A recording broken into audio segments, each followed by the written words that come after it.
Good evening and welcome to the Hour of the Time. I'm your host, William Cooper.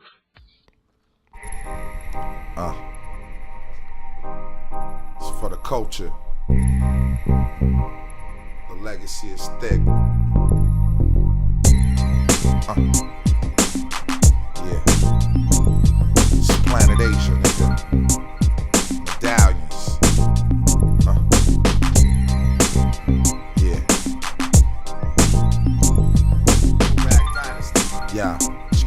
Yeah. Shell toe Adidas and feelers, head spins and reefer. Jackie for your black and red suede, Puma sneakers, Croker sacks and Dickie suits, Dookie ropes and Kangos. Graffiti on every wall with crazy angles. Hell's Angels, rock steady LA breakers. Assalamu alaikum, never eating bacon. Supreme Ab, peace to the nation. Beats from the basement, nameplate belts, gazelles and fat laces. Back to the basics, high top fades doing the Steve Martin. Robo-copping and Reebok in the heydays of Boogaloo Sam. Popping Pete before he hit Japan, before any rapper went to the motherland. The history was destined to be a blessing. Now it's global, we taking shit back right to the essence for the culture. We went from bus stops to Testarossas, from flyers to posters, from Arsenio to Oprah. Ah, yes. A nation or world of people who will not use their intelligence are no better than animals who do not have intelligence. Such people are stakes on the table and beasts of burden by choice and consent. Do you fit that description? I certainly hope not. If you do, then it's time to wake up and change it. And if you really want to know in a nutshell what's wrong with this country, go in your bathroom and look in the mirror. Everybody write this down. Write it down. Monday, March 15th. That's a Monday, March 15th, 8 p.m. to 11. The Lafayette Hotel, 2223 El Cajon Boulevard, San Diego. That's Monday, March 15th, 8 p.m. to 11. The Lafayette Hotel, 2223 El Cajon Boulevard in San Diego. I'm going to be giving a lecture that night entitled The Sacrificed King, and I will prove to you beyond any shadow of any doubt that John F. Kennedy was assassinated by the religion known as Mystery Babylon, specifically by the arm of Mystery Babylon that calls itself the Scottish Rite of Freemasonry. I will prove it to you folks. I want to see you. I want to meet you. I want to shake your hand. I want to see who my radio audience is. If you're a CAGI member, I specifically really look forward to meeting CAGI members. You are my heroes. You are the ones who do the dirty work, who are constantly digging out and sending in information. So if you're a CAGI member, I want to meet you. I want to see you. I want to shake your hand. If you're just a listener to this show, I still want to meet you. I want to shake your hand. I want to see you. And you're going to want to hear and see what I have to say and show you on Monday, March 15th at 8 p.m. at the Lafayette Hotel, 2223 El Cajon Boulevard in San Diego, California. The price of admission is $40. If you're a CAGI member, it's $30. CAGI members get a 25% discount to this lecture. Sometimes CAGI members get a bigger discount, but this is all I was able to negotiate with the promoters of this event in San Diego. By the way, I will be there all weekend. I will be there the 13th, 14th, and 15th. Actually, I'll be there the 12th, 13th, 14th, and 15th. I'll have a room at the hotel. If you want to come earlier. I'd like to meet you. I'd like to sit down and talk to you. I plan on having some conferences with some good people, some patriots in my room. And you'll get to meet my wife and my little daughter, Pooh. They're both looking forward to meeting you also. So, please, put it on your calendar. Start saving your money. Make sure that you are there. It is important. Now, at the same time, in this hotel, the National New Age and Truth About UFOs conference is going on. So if you're interested in any of this nutty Looney Tunes stuff, you might want to come down and go to some of that too. Now, some of these speakers have something to say. Most of them, however, are as nutty as a fruitcake, and so is what they say. I know. I've been to many of these. I've talked to these people so many times, it's pathetic. I've sat in and listened to them, and you talk about lies and deception and just plain old bullshit. You hear a lot of it at these conferences. But don't get me wrong, folks, because sometimes it's a lot of fun. I mean, sometimes Looney Tunes is just fun. Escape from the real world a little while and listen to some of these people. Most of the lectures are free. If you want to go to the workshops, that'll cost you. But most of the lectures are free. I mean, you can sit there all day and listen to these people. And some of them have something to say. Most of them belong in the loony bin. I'm telling you right now. My workshop is 8 o'clock Monday night. Something's wrong, folks, in America. Something's really wrong. Something is destroying everything that we've ever held dear in this country. What is it? Well, if you've been listening to this show, many of you already know what it is. If you've just been listening to the show for a little while, you may have some idea, but you're not quite really sure yet what's going on. Well, I'm going to tell you right now, it's all about religion. Whether you're religious or not doesn't make any difference. It's all about religion. Whether you believe in God or not, it doesn't make any difference. It's all about a big battle between good and evil. And most of it, I got to tell you, exists in the minds of men. Some of it's real. The question is, what's real? What's deception? What should we be paying any attention to? What is it that's driving us insane? Yes, something is wrong in America. The sound you hear is dripping blood. This is the start of Black Sunday. Today's newspapers, folks, are full of stories about the rampant rise in divorce rates, the increasing abuse of children by some parents, increases in the incidence of rape pornography being read by an increasing number of people, more crimes against property, demands for world government, urgings for national borders to fall, Christian churches being closed because they will not seek licensing by the state, etc., etc., etc., and I could go on and on and on and on and on. But why? Why are these things happening? Why are all of the legacies of the past, the family, national borders, the right to practice any chosen religion, the right to private property, among other things, under such an attack? Is it possible that there are actually people and organizations who really want to change the basic order of things? Well, my regular listeners know the answer to that. Clues to the answers to these questions, folks, can be gleaned from some comments made by people and organizations that are talking about these wide-ranging changes in the nature of our lifestyle. An Associated Press dispatch on July the 26th, 1968, reported this, quote, New York Governor Nelson A. Rockefeller says, as president, he would work toward international creation of a new world order, unquote. And you thought George Bush coined that phrase? Surprise, surprise.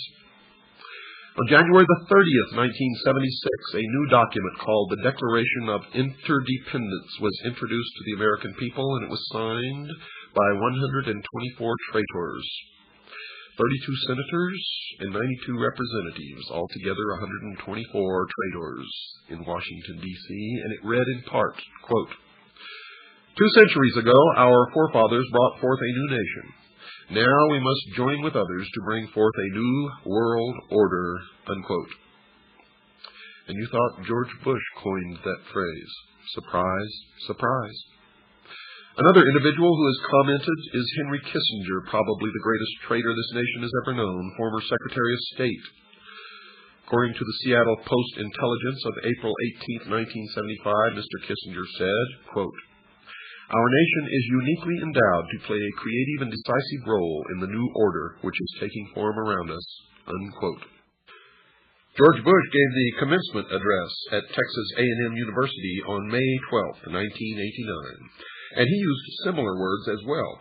His speech was on the subject of Soviet-American relations, and he was quoted as saying in part, quote, "Ultimately, our objective is to welcome the Soviet Union back into the world order. Perhaps the world order of the future will truly be a family of nations," unquote. Historian Walter Mills maintains that prior to World War I, Colonel Edward Mandell House, the major advisor to Woodrow Wilson, the president at the time, had a hidden motive for involving America in the war. The historian wrote this, quote, "The colonel's sole justification for preparing such a batch of blood for his countrymen was his hope of establishing a new world order of peace and security," unquote. You see how these people fool themselves? They always say that the end is peace and security, a world utopia. But to get it, they spill more blood than ever has been spilled in history each time they try to bring about their utopia. The blood runs in the streets. They're liars. They're hypocrites. They're manipulators, deceivers. They're the worshippers of Lucifer. Adolf Hitler, a socialist and the head of the German government prior to and during the nation's involvement in World War II, is quoted as saying this, quote, "National Socialism will use its own revolution for the establishing of a new world order," unquote. Adolf Hitler was a socialist. Nazi means National Socialism. Hitler confided to Hermann Röschning, the president of the Danzig Senate, quote, "National Socialism is more than a religion. It is the will to create Superman," unquote. And what is the number of the man? 666. You see, in the New World Order, only one man will be allowed to live, the new man, the illumined man, and the number of that man is 666. You will see that number increasingly all around you. You will also begin to see pyramids increasingly all around you, and the eye in the pyramid, and the eye alone. And you will see circles with a dot in the center, and you will see obelisks appearing all over the place. And these are not the only signs. There are many, many, many more. They are the signs of the religion of Mystery Babylon. Hitler added this thought, quote, "Well, yes, we are barbarians, and barbarians we wish to remain. It does us honor. It is we who will rejuvenate the world. The present world is near its end. Our only task is to sack it," unquote. Another book on his background quoted his comments that his Nazi party had a hidden purpose, one that was not perceived by the world at large. Mr. Hitler was quoted as saying this, "He who has seen in National Socialism only a political movement has seen nothing, for it is a religion." The Humanist religion issued a manifesto in 1933 stating its beliefs about the world in general. It took the following position about the need for the wealthy governments to share their wealth with the less fortunate nations. It is the moral obligation of the developed nations to provide, through an international authority, economic assistance to the developing portions of the globe. Now that is a lie, folks. It means that it's okay for some of us to lay back and do nothing and reap the rewards of the labor of others. That's socialism. That's what it's all about. Communism, socialism, it's the same. And these people, the worshippers of Mystery Babylon, are the original communists. They are international socialism. They invented it. It is their creation. It is their dream of a world utopia. A one-world totalitarian socialist government. The April 1974 issue of Foreign Affairs, the quarterly periodical issued by the Council on Foreign Relations in New York, had an article in it by Richard N. Gardner, the former Deputy Assistant Secretary of State for International Organizations in the Lyndon Johnson and John Kennedy administrations, and he stated this, quote, "We are likely to do better by building our house of world order from bottom up rather than from the top down. An end run around national sovereignty, eroding it piece by piece, is likely to get us to world order faster than the old-fashioned assault." Unquote. Even the Communist Party is voicing similar thoughts. The People's Daily World for Thursday, March 9th, 1989, contained an article written by Angela Davis. You remember her? Those familiar with Miss Davis will remember that she was the vice presidential candidate for the Communist Party a few years ago. She currently is a member of the National Committee of the Communist Party of the United States, and she is quoted in the paper as saying, quote, "One underlying effect of anti-communism in this respect is to encourage a certain hesitancy to embrace solutions which call for deep structural socio-economic transformation." Unquote. Another communist, Alexei Kovylov, spoke at an evening meeting held at Windstar, Colorado, in August 1985, and gave the participants in attendance a surprise presentation. He spoke about the 12th World Festival of Youth and Students held in Moscow a few months prior to his lecture. He said, quote, "There were 3 programs. The first was political and dealt with the various issues of peace and disarmament. The second was dedicated to environmental issues and to the new international economic order." Unquote.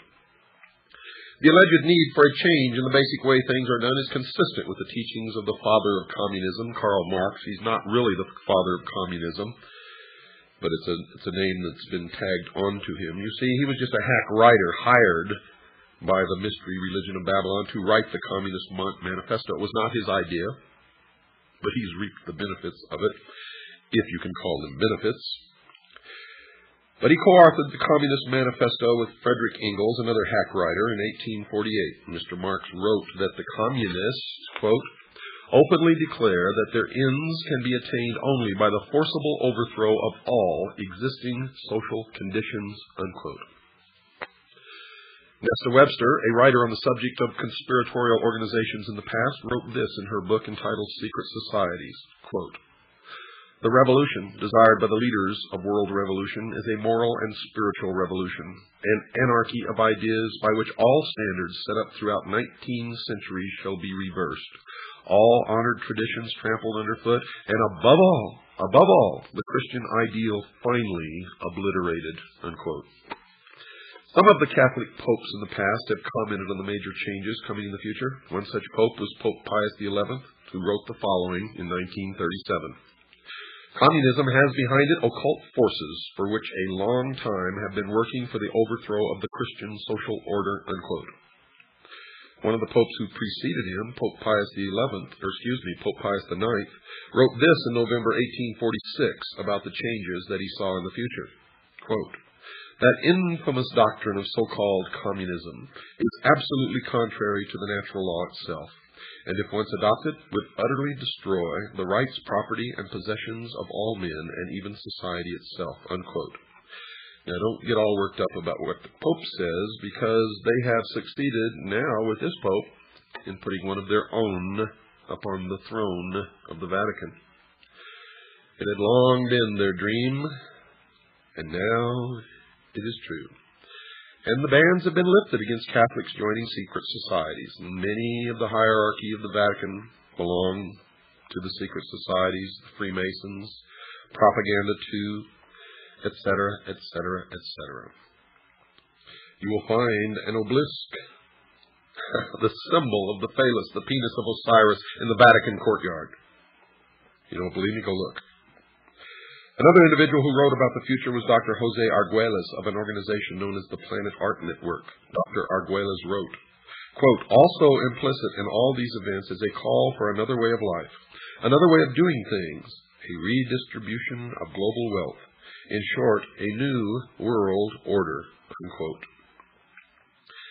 Now, just what the future society was that these people are talking about was described in a brief manner by Marilyn Ferguson in her book entitled The Aquarian Conspiracy, and she wrote this, quote, "The New World is the old, transformed," unquote. Another clue about what is in store for the future world was offered by Dr. James H. Billington, who received his doctorate as a Rhodes Scholar. Where have you heard that before? You have a Rhodes Scholar sitting in the Oval Office right now. Received his doctorate as a Rhodes Scholar at Oxford University and has taught at Harvard and Princeton universities. He wrote this in his book entitled Fire in the Minds of Men. Quote, "This book seeks to trace the origins of a faith, perhaps the faith of our time. What is new is the belief that a perfect secular order will emerge from the forcible overthrow of traditional authority," unquote. You hear that? They believe a perfect secular order will emerge. Nothing perfect will ever emerge from the minds of imperfect men, and no men will ever be ruled by other imperfect men in any kind of a perfect utopian order, secular or otherwise. That is why we must be eternally vigilant. Eternally vigilant. That these future changes would involve force and slavery was confirmed by B.F. Skinner, chairman of the psychology department at Harvard University. In his book entitled Beyond Freedom and Dignity, Dr. Skinner has been called the most influential of living American psychologists by Time magazine. So the world should listen to the professor when he speaks. The magazine told the reader what the message of Professor Skinner's book was. Quote, "We can no longer afford freedom, and so it must be replaced with control over man, his conduct, and his culture," unquote. Not long ago in the Los Angeles Times, there was an article called 10 Forecasts for the Coming Decade. One of these was chemical or electronic implants to control individual behavior on a 24-hour basis. Another student of these changes is Alvin Toffler, who wrote this in his book entitled The Third Wave. And you should read everything that he's written, by the way, because what he's writing is what is coming. Quote, "A new civilization is emerging in our lives. This new civilization brings with it new family styles, changed ways of working, loving, and living, a new economy, new political conflicts, and beyond all this, an altered consciousness as well. The dawn of this new civilization is the single most explosive fact of our lifetimes," unquote. Another scientist involved in commenting upon the future changes was Dr. Carl Sagan, and he's observed this, quote, "It's clear that sometime, relatively soon in terms of the lifetime of the human species, people will identify with the entire planet and the species," unquote. Now, the reason, folks, why these changes are necessary was explained by Manly P. Hall, perhaps the world's leading authority on esoteric words and language. He was a 33rd degree Freemason. He wrote in his book entitled Lectures on Ancient Philosophy, quote, "The time has not yet arrived when the average man is strong enough or wise enough to rule himself," unquote. And he explained who he considered worthy enough to rule those on the world considered by the experts to be incapable of governing themselves. He wrote this, quote, "Never will peace reign upon the earth until we are ruled by the fit." And who is the fit? Why, them, of course. The illumined, the priest of the mystery religion of Babylon. Mr. Hall even indicated that these changes would occur soon. He wrote this comment in his book previously cited, quote, 100 years ago, meaning in 1884, folks, it was predicted that within a few centuries men would revert to the gods of Plato and Aristotle.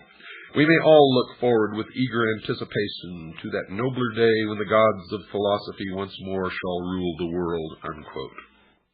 Aldous Huxley, in his book called Brave New World Revisited, quotes a character called the Grand Inquisitor in one of Fyodor Mikhailovich Dostoevsky's parables as saying this, quote, "In the end, they, the people, will lay their freedom at our, the controller's feet, and say to us, 'Make us your slaves, but feed us,'" unquote.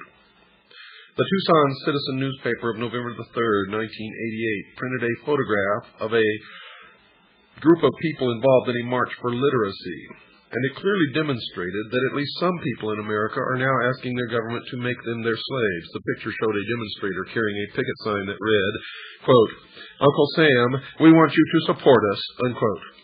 Mr. Huxley gave us a date when we could expect these changes to occur. He wrote the following in his book written in 1958, quote, "The 21st century will be the era of world controllers," unquote.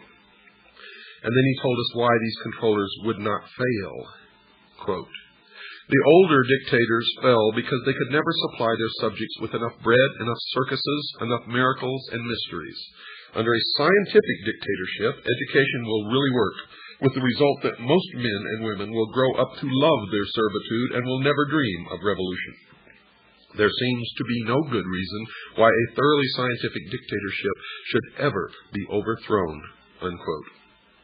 Someone who might have given the world the date for the commencement of these predicted changes was Zbigniew Brzezinski, a Marxist, President Jimmy Carter's national security advisor during his 4-year administration. And he wrote the following in his book entitled Between Two Ages, by the way. You should read every book that he's ever written. You will be angered. Quote, "Either 1976 or 1989, the 200th anniversary of the Constitution, could serve as a suitable target date for culminating a national dialogue on the relevance of existing arrangements, the workings of the representative process, and the desirability of imitating the various European regionalization reforms and of streamlining the administrative structure," unquote. And it did begin exactly when he said it would. So the people of the world can now determine what those changes are that those in the positions of implementing changes have in store for them. In summary, folks, these changes are: the old world is coming to an end. It will be replaced with a new way of doing things. The new world will be called the New World Order. This new structuring will redistribute property from the have nations and will give it to the have-not nations. The New World Order will include changes in the family, the workplace, religion. The United States will play a major role in bringing it to the world.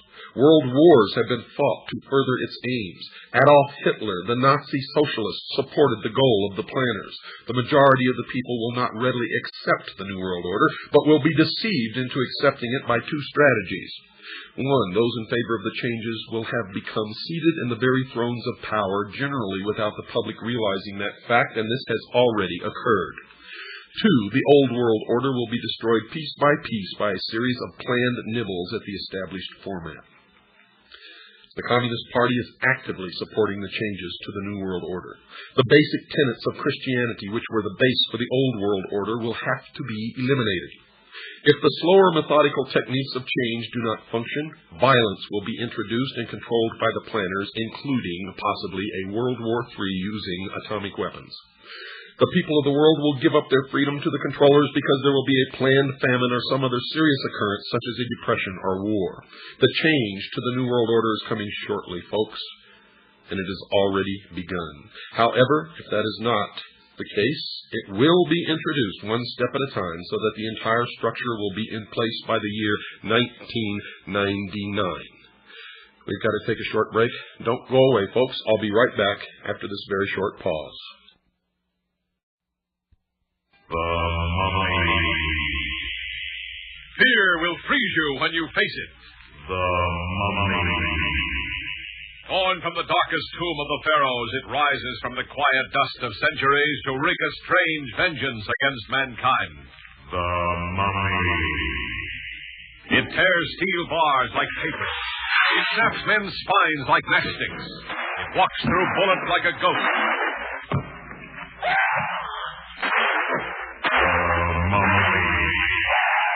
It sees without eyes, it lives without breath, yet its desires are strangely, madly human. The motion picture screen's most shocking experience in suspense. In chilling Technicolor. The Mummy.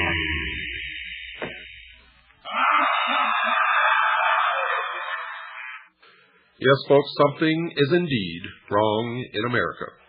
And many sense that changes in this nation's lifestyle are occurring.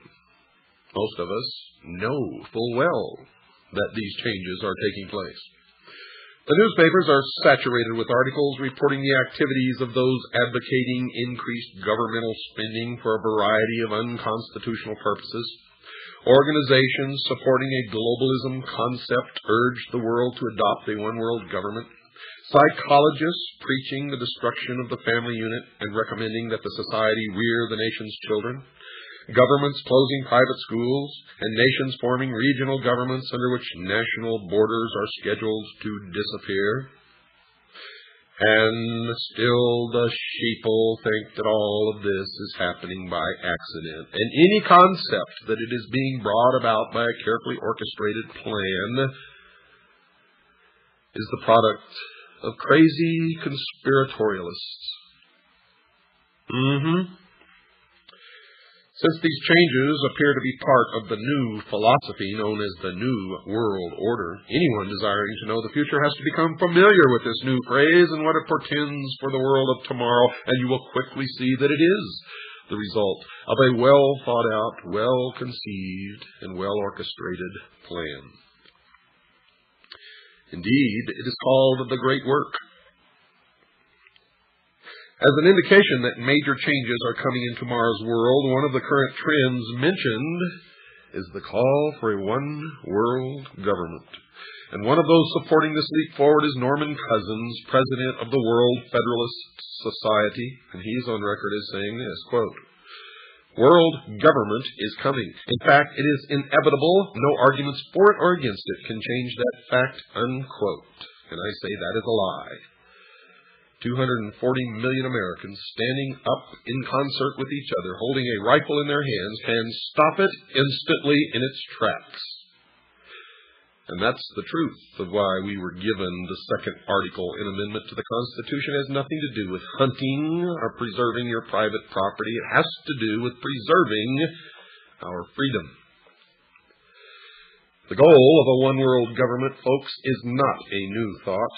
One of the earliest formal organizations that supported the concept of that goal was the Illuminati, founded on May 1st, 1776 by Adam Weishaupt, a Jesuit priest, a professor at Ingolstadt University, a Jesuit university, a teacher of canon law. Professor Weishaupt was quoted as saying this, quote, "It is necessary to establish a universal regime and empire over the whole world," unquote. Now let me tell you the truth about the Illuminati. Adam Weishaupt did not establish the Illuminati, nor did the Illuminati die with Adam Weishaupt. Make sure you understand that. A more modern organization that supports the coming changes is the Masonic order, called simply the Freemasons, or for short, the Masons. It has nothing to do with bricklayers, folks. The term originally comes from the French, Free-Mason, which literally means the sons of light. This worldwide fraternity has members in America, as will be discussed, and they too support a call for a one-world government. One who has written about this secret organization is Paul Fisher, and he says this about them in his book entitled Behind the Lodge Door, quote, "Masonry will eventually rule the world," unquote. Benevolent fraternal organization.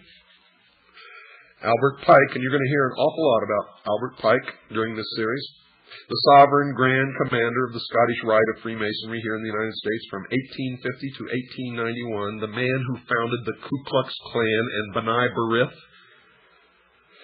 wrote a book entitled Morals and Dogma. And when and if you can find that book, don't pass it up, buy it and read it. Mr. Pike has been praised by his fellow Masons as a member almost without parallel in the history of the Masonic order. He was a great friend of Giuseppe Mazzini, the ruler of the European branch of the Illuminati. Carl Cloudy himself, a Masonic writer of great esteem, wrote this about Pike. Quote, "Albert Pike, one of the greatest geniuses Freemasonry has ever known. He was a mystic, a symbolist, a teacher of the hidden truths of Freemasonry," unquote. So the outsider can know that whenever Mr. Pike speaks, he speaks with authority and knowledge. He is perhaps the greatest Masonic writer of all time, and I would add next to Manly P. Hall. His book is given to each Scottish Rite Southern Jurisdiction Freemason who is asked to read it. There seems to be a difference of opinion as to whether or not this book is still required reading for each Scottish Rite Mason. As we were told that it was given to each Scottish Rite Mason in Tucson, other Masons say that that is not true. But you have to remember they're sworn not to reveal the secrets of the lodge, and therefore you can never trust them to tell you the truth, no matter what they're telling you. But in this book, Morals and Dogma, Pike informs the new Mason about the moral teachings of the Masonic Lodge. He instructs the Masonic reader that the order will eventually be asked to rule the entire globe, and he wrote this, quote, "The world will soon come to us for its sovereigns and pontiffs. We shall constitute the equilibrium of the universe and be rulers over the masters of the world," unquote. He wrote this supportive statement in a book entitled Legenda, quote, "And thus the warfare against the powers of evil that crushed the order of the temple goes steadily on, and freedom marches ever onward toward the conquest of the world," unquote. Reference to the order of the temple is reference to the Knights Templars, who were destroyed in concert by King Philip of France and Pope Clement V. And the powers of evil referred to in this paragraph is the Christian church, the Christian religion, Christianity as a whole. Let me read it to you again, just in case you weren't paying attention. Quote, "And thus the warfare against the powers of evil that crushed the order of the temple goes steadily on, and freedom marches ever onward toward the conquest of the world," unquote. The order of the temple Mr. Pike was writing about was the Knights Templar, which was, according to him, quote, "devoted to the cause of opposition to the tiara, the Pope's triple crown, and the crown of kings," unquote. Well, then is it any wonder that the King of France and the Pope crushed the Templars in France? For that is the only place that they were truly crushed. Mr. Pike said that the Catholic Church was a power of evil because it had crushed the Templars, even though he admitted that they were devoted to opposition to the Church and its leader, the Pope. But the major point of that quote is that these forces of opposition, presumably meaning the Masons, are marching onward toward the conquest of the world. Mr. Pike repeated his devotion to the conquest of the world with this comment at the end of his book entitled Morals and Dogma, quote, "Such, my brother, is the true word of a Master Mason, such the true royal secret which makes possible, and shall at length make real, the holy empire of true Masonic brotherhood," unquote. Now, all of you Master Masons out there who've been writing me letters, don't write to me anymore. You are my enemies. And if I can, I will destroy you. Don't write to me and profess your innocence, for your own have proclaimed your guilt. And if you are truly innocent, then you're just a foolish dupe, and you better get out while you can. The major worldwide movement that champions a one-world government, folks, under a religious leader is a new phenomenon occurring worldwide called the New Age movement, a creation of Freemasonry. The newspaper put out by the Scottish Rite of Freemasonry is called The New Age. Tex Mars, a researcher into this new religion, has written 2 books on the subject. Both of these books are excellent primers for those who wish to know more about the beliefs of this religion. The 2 books are entitled Dark Secrets of the New Age and Mystery Mark of the New Age, and he has written, quote, "The New Age movement has undeniably taken on the definite form of a religion, of course, because it is Mystery Babylon." He goes on to say, "complete with an agreed-upon body of doctrine, printed scripture, a pattern of worship and ritual, a functioning group of ministers and lay leaders," unquote. Another writer who has written 2 books on the New Age religion is Constance Cumby. Her 2 books are called The Hidden Dangers of the Rainbow and A Planned Deception.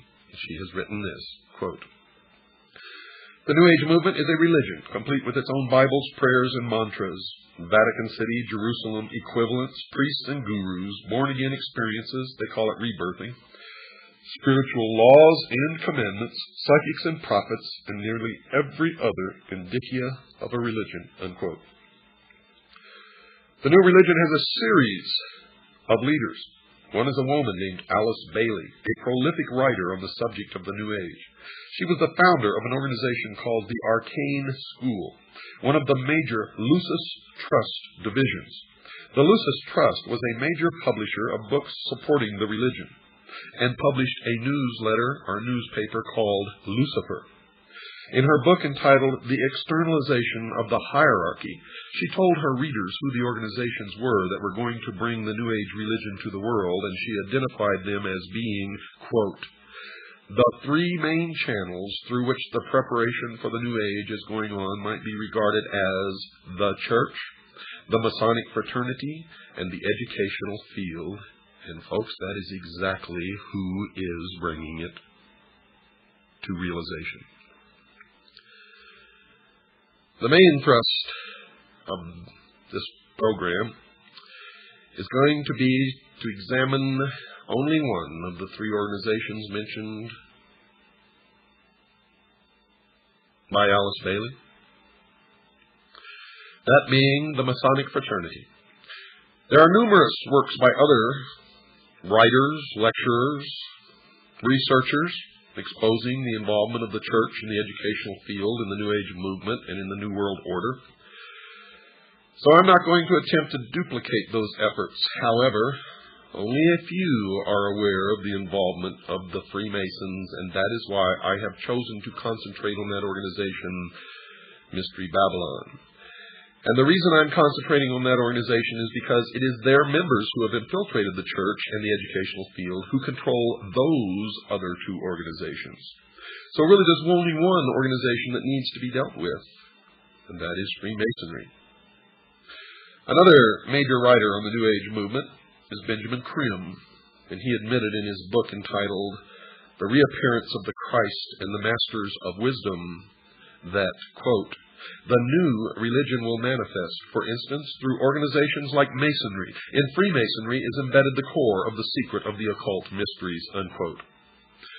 So, Masonry conceals a great mystery inside its temples, one that is connected somehow to the New Age movement. The Masons admit in some of their writings that they too are anticipating a New Age, a series of major changes. Henry Clausen, the past sovereign Grand Commander, the equivalent of their president of the Scottish Rite of Freemasonry, has been quoted as saying this, quote, we look towards a transforming into a new age using, however, the insight and wisdom of the ancient mystics, unquote. The Masons claim that the things that they believe in are as old as the ancient civilizations. They also claim that these mystics, the ancient philosophers, have the wisdom of all ages and that somehow this knowledge has become lost through the centuries. Humanity today does not possess this knowledge, but it has become the task of the Masons and other truth-seekers who turn out, in every case of investigation, to be liars and deceivers and manipulators, to rediscover these principles for the benefit of all mankind. Those possessing this knowledge will correct the world's current problems. Some of the Masons also claim to have identified the cause of these problems. One of the most prolific writers on the subject of this lost truth, as I have mentioned earlier, is Manly P. Hall, a 33rd degree Mason. For those unfamiliar with the Masonic degrees, all Masons in America start through what is called the Blue Lodge, consisting of only 3 degrees.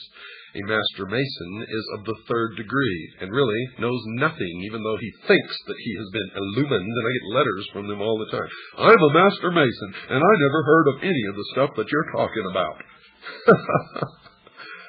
Oh, boy.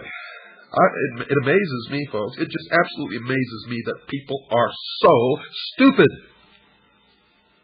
Drives me wild. The initiate into the Blue Lodge goes through 3 separate and different initiation ceremonies, one for each degree. After completing these ceremonies, he may stay where he is or choose to affiliate himself with either the York Rite, which has 13 degrees, or the Scottish Rite, which has 32, and then the meritorious 33rd. The latter is divided into 2 separate jurisdictions, the southern and the northern. And these are based primarily on state borders, and whether one joins one or the other depends on where the initiate lives. The 2 Scottish rites have an additional 29 degrees, making for a total of 32. There is one more degree called the 33rd degree, which is honorary, and only a few are invited into that degree. and to even be considered, they must perform some major work toward the completion of the great work, which is the plan to bring about the utopia on earth, the socialist dream.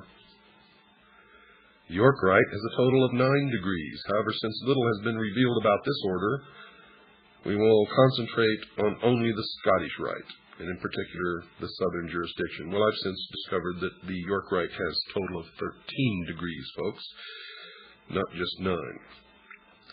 Mr. Hall has written a book entitled Lectures on Ancient Philosophy, in which he talks a great deal about the Masonic fraternity. And this is his comment about the coming changes.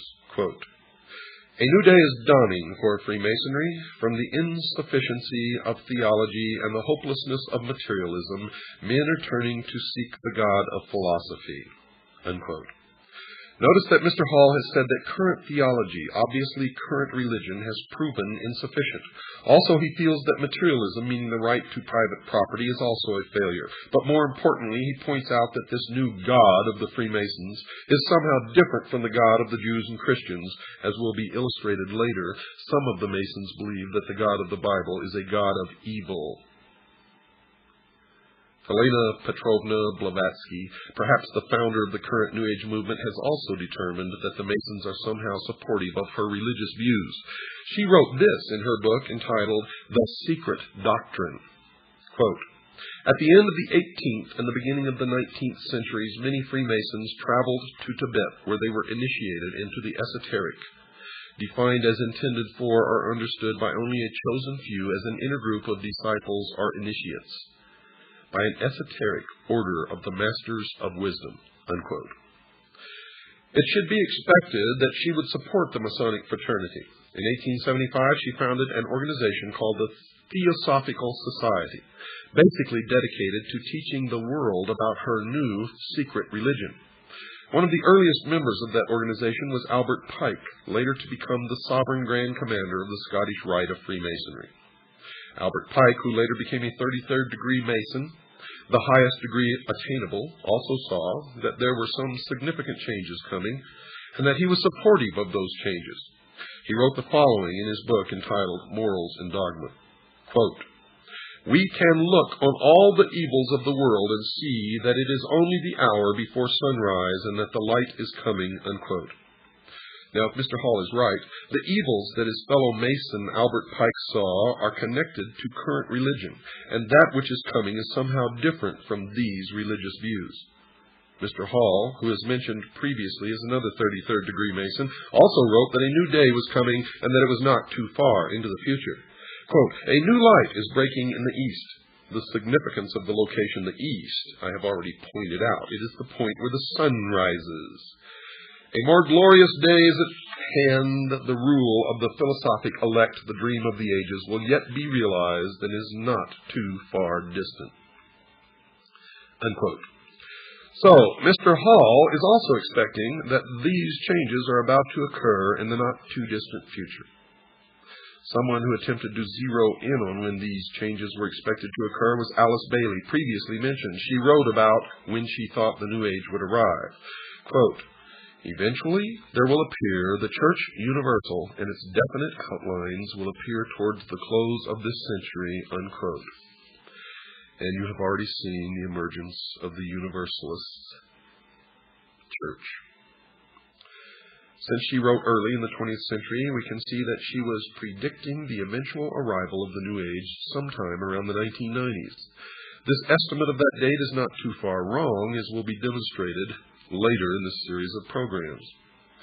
Whatever is coming in the future, some New Agers have told us that they expect that it will last for a long time.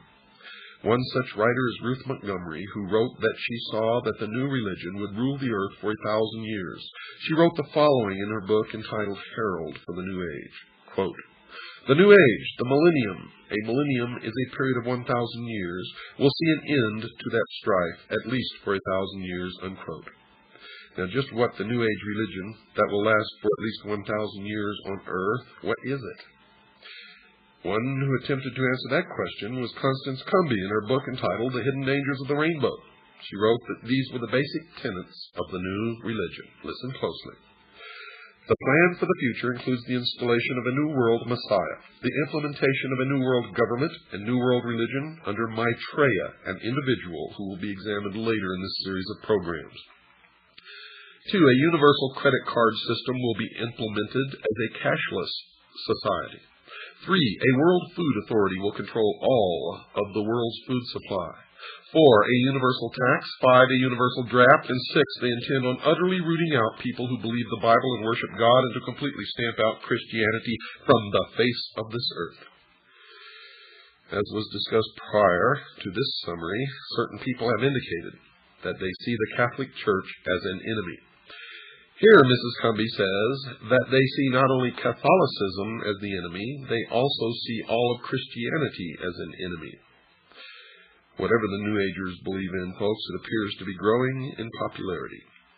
Bantam Books, one of this nation's leading publishing houses, has reported that the sales of their New Age titles has increased tenfold in the past decade. Time magazine reports that the number of New Age bookstores has doubled in the past 5 years to a total of about 2,500. According to an article in Forbes magazine, quote, publishers estimate that total sales of New Age titles today are at least $100 million at retail, unquote.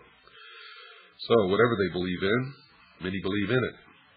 But perhaps the most insightful comment about the nature of what the New Age religion believe in and who they worship as their God was written by Mrs. Cumby in her book entitled The Hidden Dangers of the Rainbow. She wrote that they had, quote, the intent of bringing about a new world order, an order that writes God out of the picture and deifies Lucifer, unquote. So if Mrs. Cumby and the other writers on the subject are right, the New Age movement needs to be studied in some depth. We know that the goal of Freemasonry, at least that which is stated, is to bring about the new man, the illumined man, and the number of the man is 666. Please, we're doing all we can for you. We're trying to bring you back down to normal size. You do think I'm a freak, don't you? But you know, to me, you're the freak, the one who's different. I'm not growing, you're shrinking. He started as a normal human being, but now each day he doubles in size. Where will it stop? The amazing colossal man. Colonel, he's been reported in Las Vegas. Impossible. How can he walk 120 miles in only an hour? Impossible? Not when you're 60 feet tall. The amazing colossal man. Now, don't forget, folks, Monday, March 15th, 8 p.m. to 11, Lafayette Hotel, 2223 El Cajon Boulevard in San Diego. I'll be giving a lecture, The Sacrificed King. Admission's $40. For CAGI members, it's $30. Once again, Monday, March 25th, 8 p.m., Lafayette Hotel, 2223 El Cajon Boulevard. Now, you want to know what we need to do, folks? I want you to listen to this closing song. Good night, and God bless you all.